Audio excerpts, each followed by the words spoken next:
Sudah menunggu cukup lama. Begini reaksi bahagia Mauro Zijlstra setelah resmi akan diproses WNI oleh PSSI.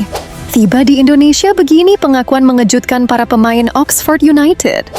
Malaysia tiru Bahrain dan minta hal ini kepada Indonesia.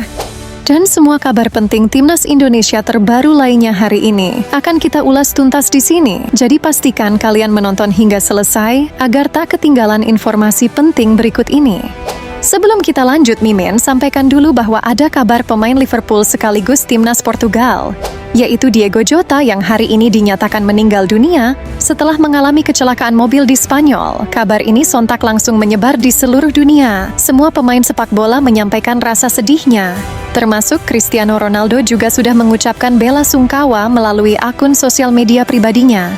Mari kita doakan semoga Diego Jota beristirahat dengan damai di alam sana, dan semoga kita semua senantiasa dijauhkan dari mara bahaya. Jadi jangan lupa untuk terus berhati-hati saat berkendara ya teman-teman. Kabar pertama, sudah menunggu cukup lama. Begini reaksi bahagia Mauro Zijlstra setelah resmi akan diproses WNI oleh PSSI. Ya, akhirnya kabar yang ditunggu-tunggu muncul juga. Bapak Ketua Umum PSSI Erick Thohir secara gamblang mengungkapkan bahwa sosok striker muda Mauro Zijlstra siap diproses WNI secepatnya. Menurut Erick Thohir, Mauro Zijlstra akan dimasukkan ke dalam skuad timnas utama untuk ronde 4 nanti.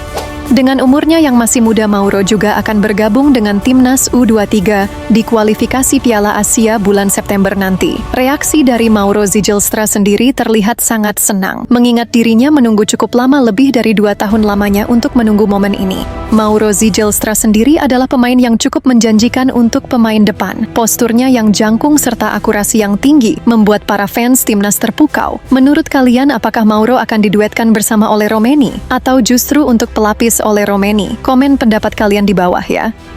Kabar selanjutnya, tiba di Indonesia. Begini pengakuan mengejutkan para pemain Oxford United. Tepat beberapa menit yang lalu, para pemain Oxford United termasuk oleh Romeni dan Marcelino tiba di Jakarta. Kedatangan mereka pun disambut hangat oleh para fans yang ada di sekitar bandara.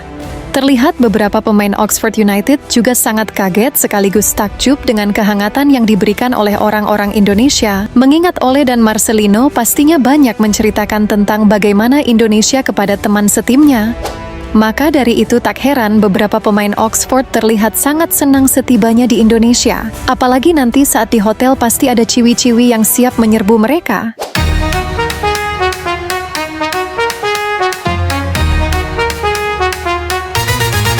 Merah putih berkibar, semangat terus berkobar, langkah pasti tak akan terhenti. Setiap tetes keringat akan selalu teringat, untuk negeri kami berjuang tiada henti. Hey, hey, hey, ale, ale, ole. Hey, hey, hey, ole, ole, ole. Ya, kehangatan serta sambutan kita terhadap tim tamu bisa dibilang tak ada duanya. Banyak sekali yang merasa puas dengan pelayanan serta sambutan hangat yang diberikan oleh Indonesia. Bahkan dulu pemain timnas Jepang sempat mengatakan bahwa berada di Indonesia membuat mereka bahagia.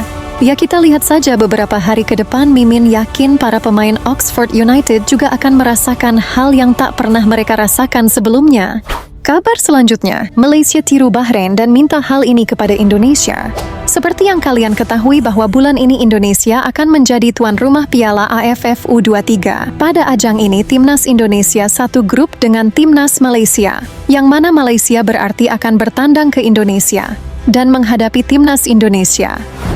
Maka dari itu, FEM Malaysia meminta keamanan super ketat untuk timnas Malaysia saat di Indonesia nantinya. Ya, seperti yang kita tahu bahwa rivalitas Indonesia dan Malaysia memang sudah terbangun cukup lama. Jadi bisa dipastikan laga antara Indonesia versus Malaysia akan berjalan cukup panas.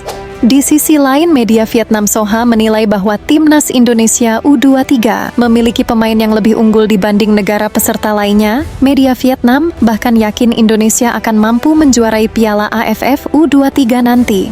Gimana menurut kalian? Komen di bawah ya. Garuda, terbanglah tinggi, dunia lihatlah Indonesia di sini. Dengan semangat dan tekad yang menyala, kami buktikan kita pasti bisa. Kabar Kabar selanjutnya, Timnas Indonesia wajib waspada lawan di ronde 4 tidak main-main. Arab Saudi, Qatar, Irak, dan Uni Emirat Arab benar-benar sangat mempersiapkan ronde 4 dengan sangat serius. Arab Saudi dan Qatar bahkan mengikuti beberapa turnamen bersama negara-negara CONCACAF.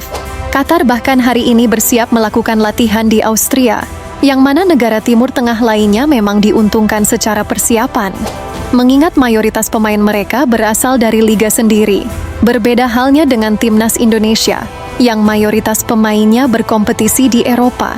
Jadi memang sangat sulit untuk melakukan persiapan untuk ronde 4. Persiapan Timnas Indonesia paling dekat adalah saat FIFA Matchday di bulan September.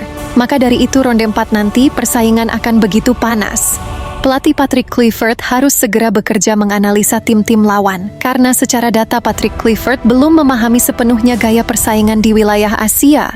Sementara ini, sosok Alex Pastor yang sudah terlihat menonton beberapa laga Arab Saudi dan Qatar untuk menganalisanya. Maka dari itu, keputusan Erick Thohir memproses Mauro Zijlstra mimin rasa keputusan yang tepat. Kehadiran Mauro Zijlstra bisa menambah kekuatan bagi Timnas Indonesia, terlepas nantinya dia akan dimainkan atau tidak. Yang jelas, kualitas Mauro Zijlstra patut dicoba jika amit-amit oleh Romeni berhalangan bermain.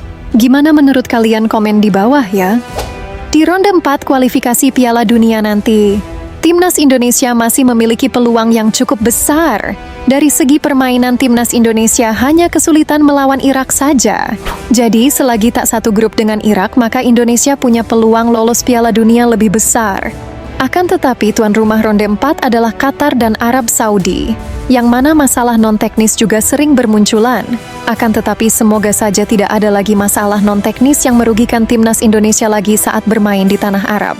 Karena sejatinya Timnas Indonesia lebih mudah menghadapi negara Timur Tengah. Karena secara data yang ada statistik Timnas jauh lebih baik saat berhadapan dengan negara Timur Tengah. Ya, terlepas dari itu semua, mari kita terus mendukung tim nasional sepak bola Indonesia. Semoga impian kita semua lolos Piala Dunia terwujud di tahun ini. Beberapa media Eropa juga banyak yang memprediksikan bahwa kita Indonesia bisa memberi kejutan di ronde 4. Semoga para pemain Timnas Indonesia bisa dalam kondisi yang prima saat ronde 4 nanti. Sehat selalu teman-teman dan sampai jumpa di video selanjutnya.